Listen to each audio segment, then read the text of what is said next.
The Democratic Alliance is making a calculated political statement, not just to its members, but to the entire country.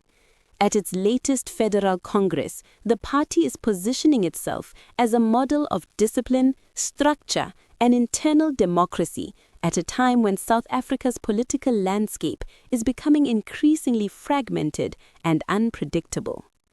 At the center of this message is Msimanga, the party's Gauteng provincial leader and a key contender for the influential position of federal chairperson. Speaking on the sidelines of the Congress, Msimanga described the gathering as a clear demonstration of what the Democratic Alliance stands for: order, planning, and governance readiness.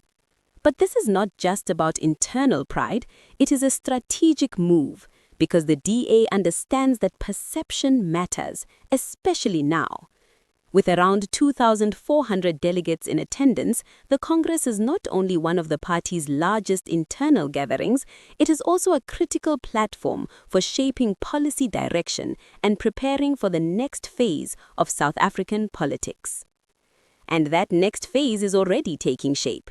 Following the 2024 elections, South Africa entered a new era of coalition governance, where no single party holds absolute power.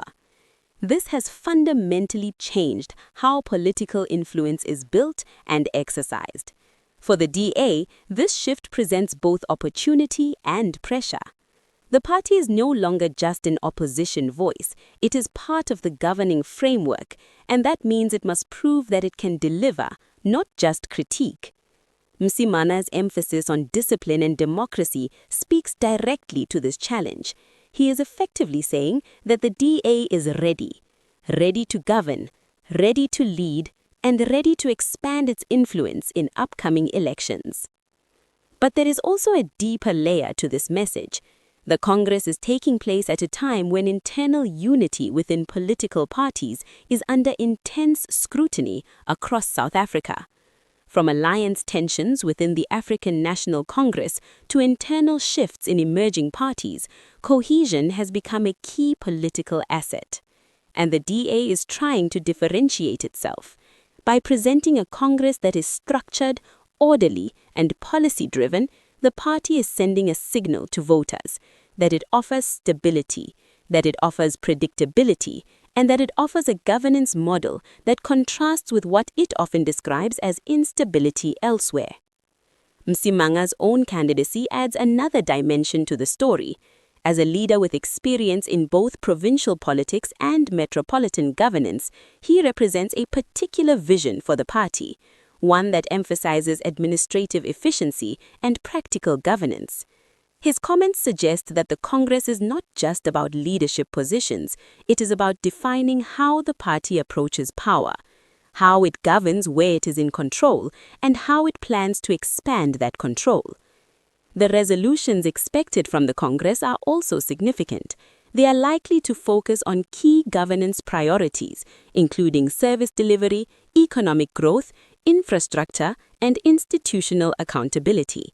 These are the issues that will define the next electoral cycle, particularly as South Africa continues to face economic pressure, high unemployment, and ongoing service delivery challenges. For the DA, the goal is clear: to translate internal organization into electoral success. Looking ahead to the 2026 local government elections, the party is aiming to strengthen its position at municipal level. Local government is where political promises are most visible. It is where voters directly experience governance, and it is often where political reputations are built or lost. Beyond that, the 2029 national elections are already part of the long-term strategy. The DA is positioning itself not just as a coalition partner, but as a potential leading force within a broader governing arrangement. But achieving that goal will require more than organization. It will require voter trust, and that is where the emphasis on internal democracy becomes crucial. In a political environment where trust in institutions is often questioned, parties that can demonstrate transparency and fairness internally may have an advantage. However, the DA strategy is not without challenges. The political environment is becoming more competitive. Parties such as the Economic Freedom Fighters and Umkhonto weSizwe Party are appealing to different segments of the electorate, often with more aggressive and populist messaging. This creates a complex landscape where multiple narratives compete for attention. For the DA, maintaining a disciplined and structured image is part of how it differentiates itself. But the question remains, will that be enough to expand its support base? Political analysts say the answer will depend on execution. Can the party translate its internal organization into visible results where it governs? Can it connect its messaging with everyday concerns of voters? And can it navigate the complexities of coalition politics effectively? As the Congress continues, these questions will remain at the forefront. For now, the Democratic Alliance is projecting confidence. Confidence in its structure, confidence in its processes, and confidence in its ability to compete in a changing political environment. Whether that confidence translates into electoral gains will become clearer in the months ahead. But one thing is certain, this Congress is not just an internal event, it is a statement. A statement that the DA is preparing not just to participate in South Africa's political future, but to shape it.